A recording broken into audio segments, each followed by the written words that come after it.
welcome to our deep dive today. We're going to be exploring, Oh, cool. a fascinating world, and I think this is something that everybody can relate to. It's unconventional warfare. Okay. Not the kind with bombs and battalions, Right. but the kind that happens in offices and social dynamics and even online. Yeah. So those tricky online debates. I see. Our guide for this journey is Robert Greene's 48 Laws of Power. Okay, I'm familiar. Yeah, a book that I think really pulls no punches Right. about how influence really works. So we're going to be pulling excerpts directly from Greene's book, Okay. but also alongside some historical examples I like it. that we can kind of use to bring these laws to life. Yeah, that'll make it help to understand it more. Yeah, so we're talking strategies like destroy from within, Oh, wow. guerrilla warfare in life, Okay. even the somewhat unsettling Right. chain reaction of terror. Wow, that's, I know.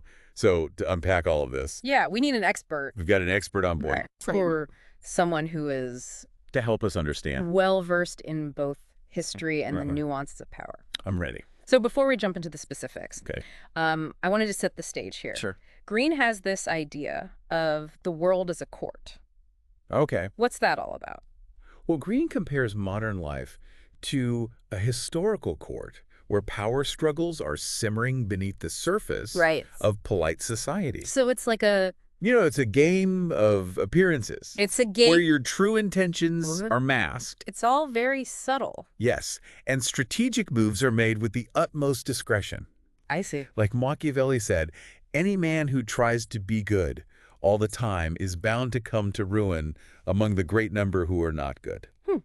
And that's where it gets interesting for us, right? Yeah. Because we all navigate these dynamics every day, whether it's at work in our relationships, Cool. even just scrolling through social media. Yeah. We're all players in this court, whether we... Whether we realize it or not. Yes. And that's why understanding these unconventional strategies is so crucial. Yeah. They give you a framework for understanding the power dynamics at play Right. and how to achieve your goals within those systems. Even without appearing Sometimes even without appearing to be the one making the move. to be the one pulling the string. Right. Okay, so let's unpack our first strategy, Okay. destroy from within. Uh-oh.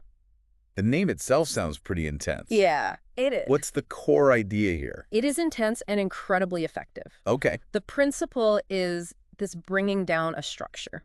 Okay. Whether it's an organization, a movement, or even someone's carefully constructed image Right. is far easier from the inside. Oh, so it's like a It's like a Trojan horse. Trojan horse. You infiltrate, you gain trust, then you strike. Well, you're like when you're in a position of advantage. in a position of advantage. Yes. Okay, so it's not about brute force. It's about Absolutely. strategic positioning. One of the best examples, I think, of this strategy comes from the world of art. All right. Think Salvador Dali and his relationship with the Surrealist movement. Okay, so we're talking like melting clocks. You probably recognize him as the guy with the melting clocks. Yeah. Yeah. Okay, but I'm guessing there's more to that story. Much more. Okay. Dali was incredibly ambitious and strategic. Okay. He saw the Paris art scene as his ticket to fame. Right. And the Surrealist movement was the hottest thing going. Uh-huh. So he used his connections, his friend Louis Buñuel, Okay. his lover Gala, who was married to a key figure, Oh, wow. to get the attention of André Breton, the leader of the Surrealists. The leader. And Breton, thinking that Dali would add fresh energy, Uh-huh. brought him into the fold. So he gets a front row seat for the movement. But here's the thing. Dali had no real loyalty to the group. Interesting. He used the platform to gain recognition. Okay. And then once he had that, Yeah. he started intentionally stirring the pot. Oh, so he's like He incorporated controversial imagery, a provocateur. like figures of Hitler and Lenin, wow. knowing it would deeply offend Right. the Surrealists' largely communist sensibilities. So he was playing with fire? And it worked. The movement fractured. Mhm. So he exploited their own ideals Wow. to break them apart. Yeah. And he went even further Okay. during a meeting to expel his antics.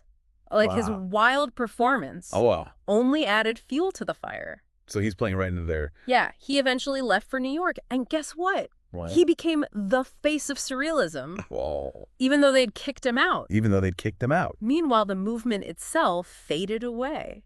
Wow. So in a way, he destroyed them Yeah. from within. Just like the strategy suggests. Just like the strategy suggests. Exactly. Right. And it's not just an art world phenomenon. Okay. Imagine you're stuck in a toxic work environment. I can imagine that, yeah.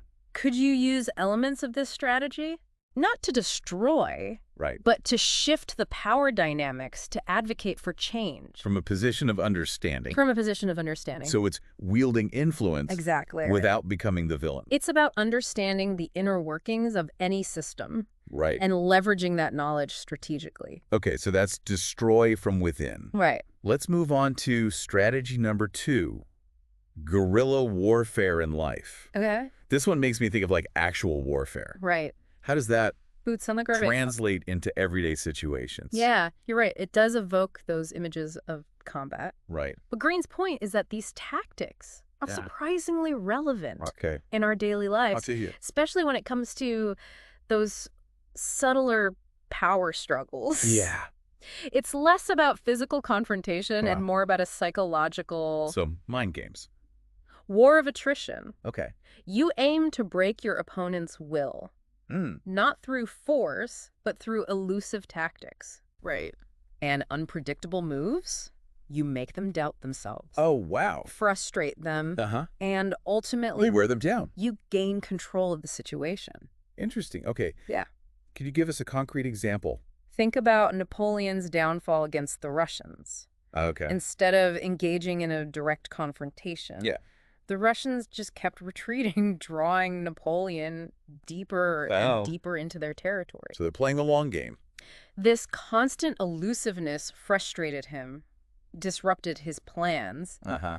and ultimately contributed to his defeat. Wow. Yeah. So it's about disrupting their game plan, keeping them off balance. Exactly. And this idea is even more relevant today. With the rise of technology and the media, Yeah, we got information sprints so quickly, the internet. reputations can be tarnished in an instant, Right. rumors can spiral out of control, Oh, yeah. and all of this can happen without any direct confrontation. So there's Really. no like, It's like a whole new battleground has opened up. yeah, and the weapons are things like misinformation. And the weapons are things like misinformation and online attacks. Yeah. So how do we defend against these tactics? Yeah. Because it feels like That's a great question. it could be so hard to even recognize what's happening, You're absolutely right. you know? It's like trying to fight a ghost. Yeah. It's subtle. Yeah. It's elusive. It's hard to pin down. And it can really mess with your head. Right.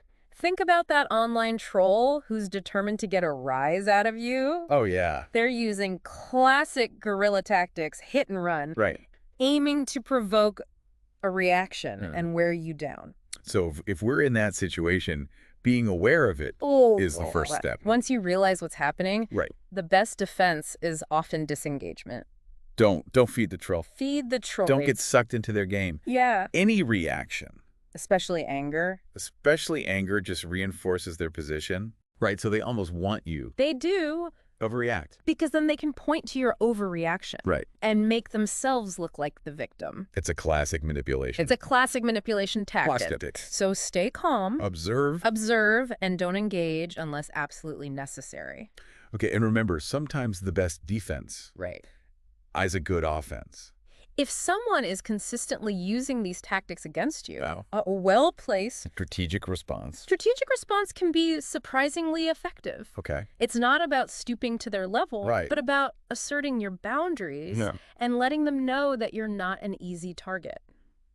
Interesting. So it's like judo, Precisely. using their own Yeah. momentum against them. And remember, this is a strategy that can be applied in many areas of life. Oh, yeah. From dealing with difficult colleagues Right. to navigating those tricky family dynamics. Okay, so that was guerrilla warfare in life. On to strategy number 3, which is passive aggression, the guilt weapon. Oh, yeah, Now, this is something I think we've all encountered. for sure. Those subtle digs, Yep. the backhanded compliments, Uh-huh. the silent treatments. Oh, yeah. Um, It's everywhere. it's everywhere. Yeah. But Greene seems to be talking about He is something more strategic. Yeah. Well, we often think of passive aggression as just annoying behavior. Yeah, just like whatever. Greene highlights how it can be a powerful tool of influence. It's about wielding power. By appearing to submit. By appearing to submit, You make the other person feel guilty for even questioning your motives. So it is a form of manipulation. It can be, Okay. but it can also be used in more subtle ways. Okay. Gandhi in his famous Salt March is a great example. So for those who may not be familiar, Right. this was Gandhi's protest against the British salt tax, Right. which placed a huge burden on The poorest people. the poorest people in India. Right. And it was brilliant in its simplicity. By choosing this seemingly harmless act, gathering salt from the sea, Right? Gandhi put the British in a no-win situation. So they were If they ignored him, they'd appear weak and indecisive. caught between a rock and a hard place. But if they cracked down, they'd come across as tyrannical, Right. especially given Gandhi's emphasis on nonviolence Uh-huh. and the religious symbolism tied to salt in India. Right. So he used their own values against them. He did. Their desire to be seen as just and fair. Their hesitation, their need to appear morally righteous, Right. played right into Gandhi's hands, Yeah. giving him the upper hand. Wow. And this strategy can be surprisingly effective in everyday life, even in small ways. Okay. Think about that colleague who constantly volunteers you for tasks without even asking. Oh, I know that type. Oof, I know that type. It's like, oh, I was just trying to be helpful. Exactly. But really, they're just They're dumping work on you. dumping work on you. Yeah, and it's hard to push back. And it's hard to push back because they make you feel like the bad guy for even objecting. Right. Yeah. So how do we defend against passive aggression? That's the key, right? Because it can be so hard to pinpoint.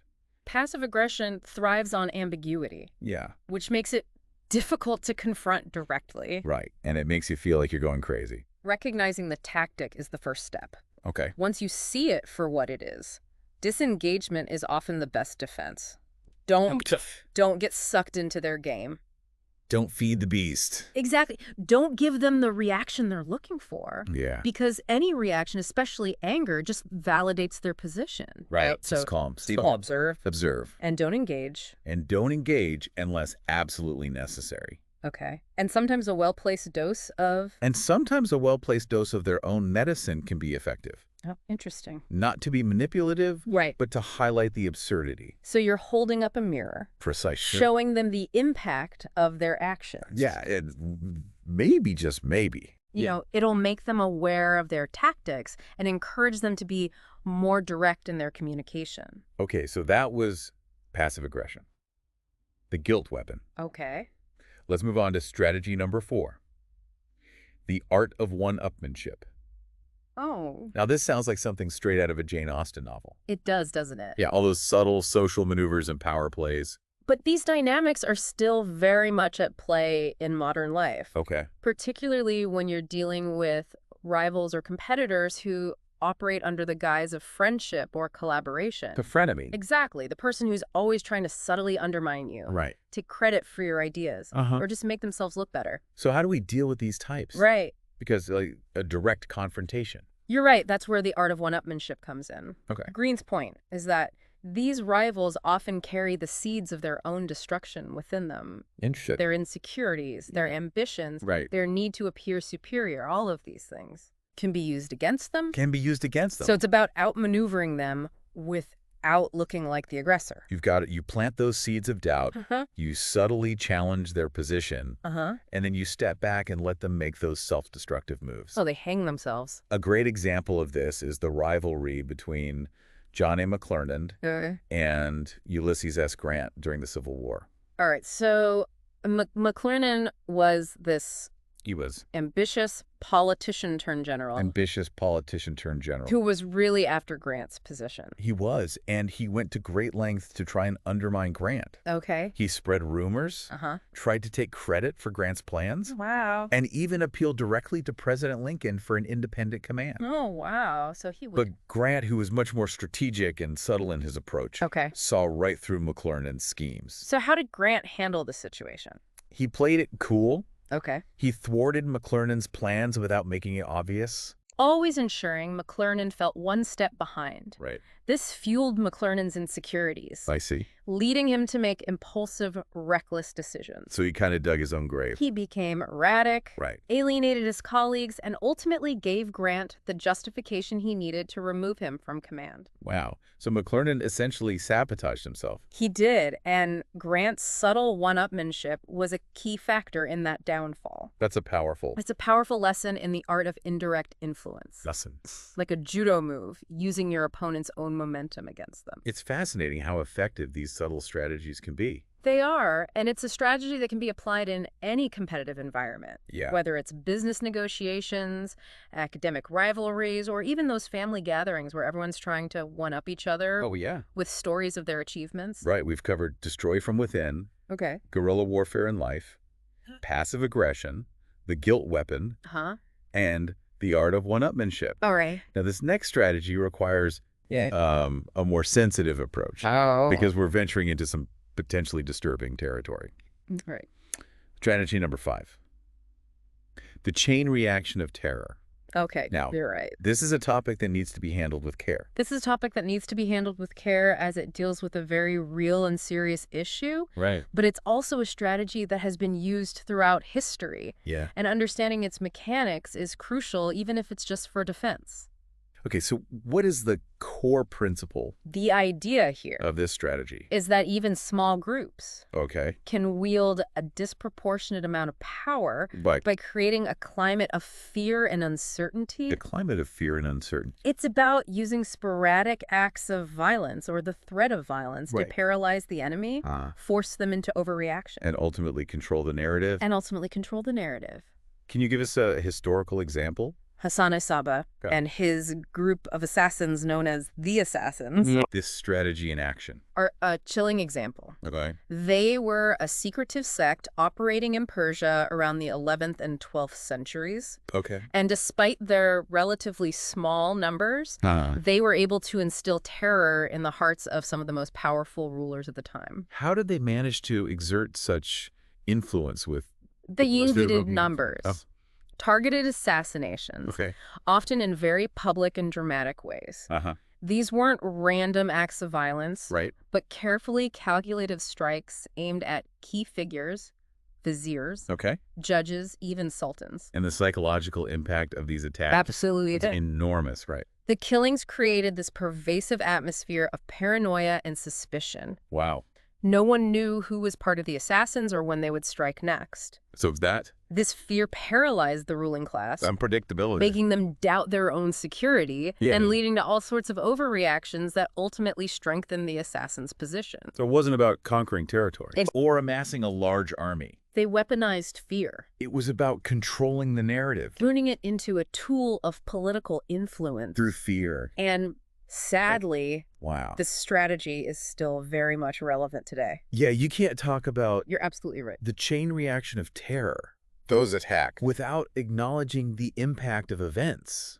Were horrific on a scale we'd never seen before. Like the 9/11 attacks. But they also highlight the evolving nature of terror Right. and the unique challenges it presents in our modern world. Because it's not just about It's not just about physical violence anymore. physical violence anymore. It's about information warfare, Right. cyber attacks, and the manipulation of public opinion Right. through fear and propaganda. So it's almost like the battlefield has expanded It has. to include And that's why the digital realm, our minds themselves. understanding these strategies is so important. Yeah. It's not about becoming paranoid or living in fear, but about being aware of how these tactics can be used to manipulate and control. So how do we defend against this? Right. Because it feels like fear is such a You're right. primal emotion. It's one of the most powerful forces that drive human behavior. So easy to exploit. That's why the first line of defense is critical thinking. Okay. We need to be discerning consumers of information, Uh-huh. question the narratives we're being presented with, Right. and be wary of those who seek to profit from our fear. Be wary of those Who seek to profit from our fear. being informed, being aware, and not letting fear paralyze us. Okay. And that leads us to our next strategy, All right. which is all about playing the long game. Okay. Strategy number 6, The feigned compliance strategy. the feigned compliance strategy. This one, This one sounds like plays on people's short attention spans a masterclass in patience and their tendency to accept the status quo. and subterfuge. The idea is to accumulate power gradually, So it's about flying under the radar. Taking small, seemingly insignificant bites over time. Right. Each conquest becomes a fait accompli. Yeah, gradually expanding your influence. Something that's easier to accept than to challenge. Without arousing suspicion. Precisely. And we had a great example of this strategy in action. Okay. Charles de Gaulle's rise to power during World War II. Okay, so for those who may not know, Right. de Gaulle was the French general. Yeah. Who essentially became the face of the French resistance. Yeah. During the war. During World War II. But it sounds like his ascent was more complicated than that. He started as a relatively minor figure exiled in England after the fall of France. Okay. But through a series of calculated moves, he gradually gained influence and power. Right. Eventually becoming a key player in the Allied victory. Okay, so what were some of those key moves? He started with seemingly modest actions, like his BBC broadcasts, which allowed him to rally the French people and establish himself as a leader. Okay. Then he focused on liberating French colonies in Africa. Okay. Expanding his territorial control. I see. And military forces. All the while, he maintained this facade of compliance. Exactly. With the Allied powers. He played the game, appearing to follow their lead, while subtly maneuvering to consolidate his own power. Wow. And by the time the Allies realized the extent of his influence... It was too late. It was too late. He had become too powerful to challenge. So it was a slow, strategic climb to the top. Right. Disguised as something... It's a reminder. Completely innocuous. Sometimes the most impactful changes happen incrementally, beneath the surface. Like that boiling frog. Exactly. And it's a strategy that's relevant in so many areas of life. Oh, yeah. From building a business to navigating complex social dynamics. Okay, so we've got destroy from within, guerrilla warfare in life, passive aggression, the guilt weapon, the art of one-upmanship, the chain reaction of terror, and the feigned compliance strategy. We've covered a lot of ground already. Yeah. But there's one more strategy we need to discuss. Communication as warfare, penetrating the mind. Yeah, this one sounds like. And it's a fascinating one. It goes beyond just choosing. Especially given how much the right word we rely on communication in the modern world. Yeah. What's the core idea here? It goes beyond words, absolutely. Okay. Greene argues that effective communication is less about conveying information and more about bypassing people's defenses. I see. Creating an emotional impact and ultimately influencing their behavior. So it's about understanding the psychology of persuasion. Precisely. Okay. And one of the most intriguing examples, I think, of this strategy comes from the world of cinema. Okay. Think Alfred Hitchcock. Oh, the master of suspense. The master of suspense. I can already see where you're going with this. Hitchcock's films are all about getting under your skin. Getting under your skin, making you feel the tension and fear. Exactly. Right. His entire approach to filmmaking was about penetrating the minds of his audience. Okay. He understood that visuals, symbolism, and the skillful manipulation of emotions could create an experience that goes beyond the surface level. It went far beyond the surface level of the story. Right. So how did he achieve that? He had a deep understanding. What were some of his techniques? Of the power of imagery. Okay. He preferred to show, not tell. Right. Relying on action and visuals. Show, don't tell. Rather than dialogue. Right. He also had a unique way of working with actors. Okay. Instead of explaining their characters or motivations in detail, he would create situations or use specific props. Oh, wow. That would evoke the desired emotions organically. Like that famous story about the handcuffs. Or the 39 steps. He intentionally left his actors, Madeline Carroll and Robert Donat. Right. Handcuffed together for hours. Wow. Creating a sense of frustration and intimacy. Yeah. That translated directly onto the screen. Wow. So he was directing their subconscious minds. In a way, he was. Right in there. But it wasn't just about manipulation. Conscious actions. It's like he was hacking using those techniques to tell stories in a way that was more impactful, more memorable, and ultimately more meaningful. That's incredible. This is making me think about how much we underestimate the power of the subconscious mind. Absolutely. We're constantly bombarded with information. But it's those things that slip past our conscious filters, those subtle cues and emotional triggers that really stay with us. Right. It's like we don't even realize how much it's affecting us. Right. Those deep-seated fears and desires that Hitchcock was so good at tapping into. Okay. So we've talked about how Hitchcock used these techniques for good in a way, to create these impactful and memorable films. Yeah. But what about in our everyday lives? Yeah, I mean, think about it. How can we use this idea We're constantly communicating, right? of communication Whether it's in our personal relationships at work or even just online. as warfare So how can we apply these principles to kind of to make our communication more effective? and a trait To mind? really get our message across Oh, in a good way. in a positive way. Right, not in like a manipulative, Not in a manipulative way. evil genius kind of way. Right, it's not about being Machiavelli. Yeah. It's about understanding how these principles work Right. and using them ethically. So what would be like a practical takeaway? Well, one of the most important things is to be aware of the form as well as the content. Yeah. How you say something Right. is just as important as what you say. Like your tone of voice, Think about your tone of voice, your body language. your body language, the visuals you use Right. to support your message. It's all part of All of these things contribute to the path. to the overall impact. It's like you're composing a symphony, not Yeah. just playing a single note. That just like And this is where things like silence, blah, blah, blah, blah. symbolism, and even strategic ambiguity can Right. be incredibly effective. Interesting. Think about the way Hitchcock used silence to build suspense in his films, Right? or the way a well-placed pause in a speech can draw in your audience It's all very calculated. and emphasize a key point. It's like you're It's about using all the tools at your disposal, a conductor. not just the obvious ones, Okay. that the Roman orator Cicero. Okay, I'm familiar.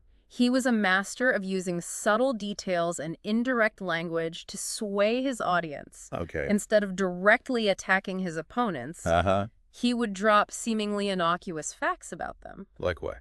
Their lavish lifestyle, their taste for luxury, Oh, so he's and let the audience draw their own conclusions. planting seeds of doubt without Exactly. explicitly accusing them. It's a far more subtle and persuasive approach than simply ranting and raving. It's like that old saying, Right. show don't tell.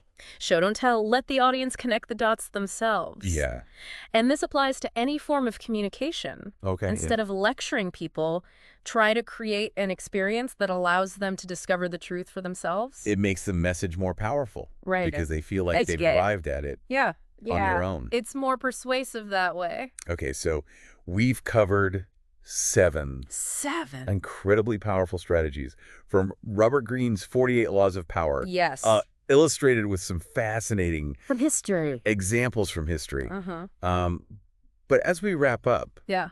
I want to shift the focus back to our listener. Sure. Why should they care about all this? Because we live in a world where appearances matter, What's the big takeaway? where influence is constantly being exerted, Right. often in subtle and unseen ways. And it's happening all around us. Mastering these unconventional strategies, even if you never actively use them, Okay. can be the key to understanding the dynamics at play Uh-huh. and achieving your goals within those systems. So it's about recognizing the game, It's about recognizing the game. knowing the players, The players. understanding the rules. And understanding the rules, even the unspoken ones. Even the unspoken ones. Right. It's about becoming more aware of these subtle forces Exactly. that shapes our world And it's not just about winning at all costs and our interaction. or manipulating people. Right.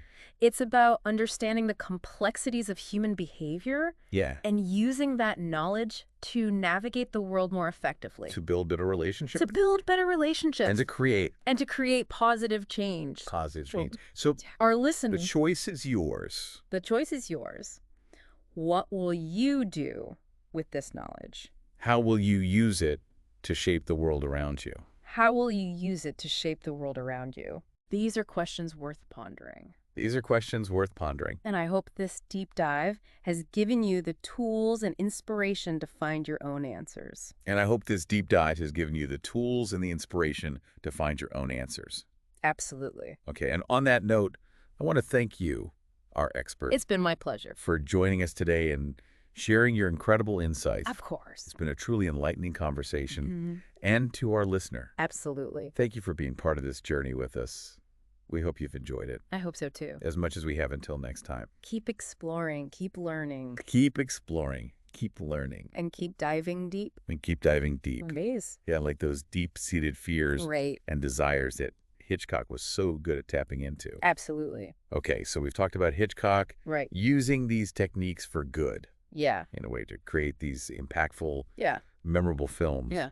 But what about in our everyday lives? Yeah. How can we That's a great question. use this idea of communication as warfare to Yeah. I mean, kind of penetrate minds, but in a good way? we're constantly communicating, Right. whether it's in our personal relationships, Right. at work, or even just online. Right. So how can we apply these principles to make our communication more effective? To really get our message across. To really get our message across. Not in a manipulative, evil genius kind of way. In a positive way, not in a manipulative way. Right. Right. It's not about being Machiavelli. Right. So what would be like a practical takeaway for our listeners? Well, one of the most important things is to be aware of the form as well as the content. Okay. How you say something is just as important as what you say. So like tone of voice, body language.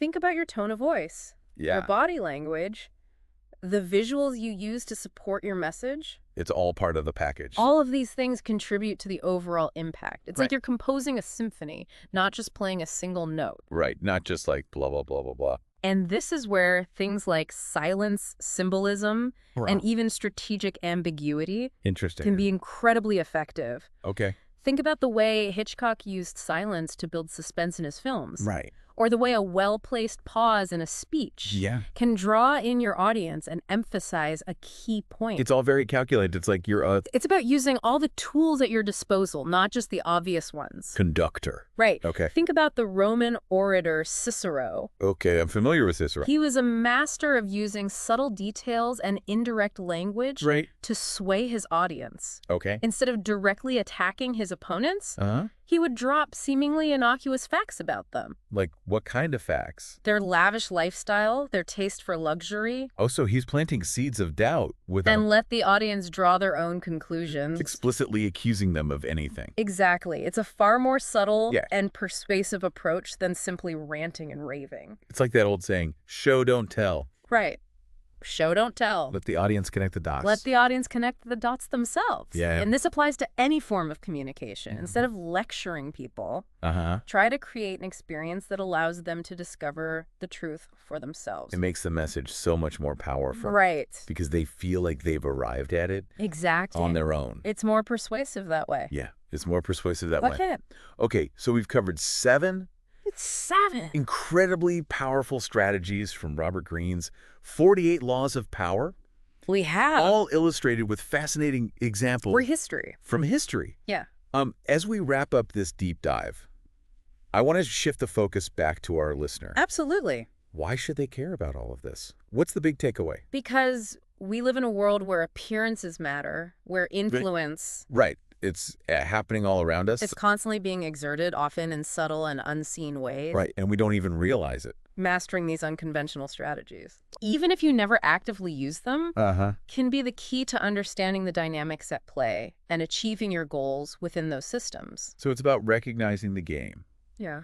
knowing the players, understanding the rules. It's about recognizing the game, knowing the players, and understanding the rules, Even the unspoken ones. even the unspoken ones. Right. It's about becoming more aware Exactly. of these subtle forces that are shaping our world and our interactions. And it's not just about winning at all costs or manipulating people. It's about understanding the complexities of human behavior Right. and using that knowledge to navigate the world more effectively, To build better relationships. to build better relationships, to create positive change. To create positive change. So to our listener, the choice is yours. The choice is yours. What will you do with this knowledge? How will you use it to shape the world around you? How will you use it to shape the world around you? These are questions worth pondering. These are questions worth pondering, and I hope this deep dive has given you the tools and the inspiration to find those answers. Absolutely. And remember, this is just the beginning. Right? There's so much more to explore. Yeah. I encourage you to dive deeper into the source material, Robert Greene's 48 Laws of Power, and see how these principles resonate with your own experiences. Right, because knowledge is a journey, not a destination. Absolutely. And on that note, I want to thank you, our expert, for joining us today and sharing your incredible insights. It's been my pleasure. It's been a truly enlightening conversation. It has been. And to our listener, thank you for being a part of this journey with us. Yeah. We hope you've enjoyed it as much as we have. Until next time, keep exploring, Keep exploring. keep learning, Keep learning. and keep diving deep. And keep diving deep.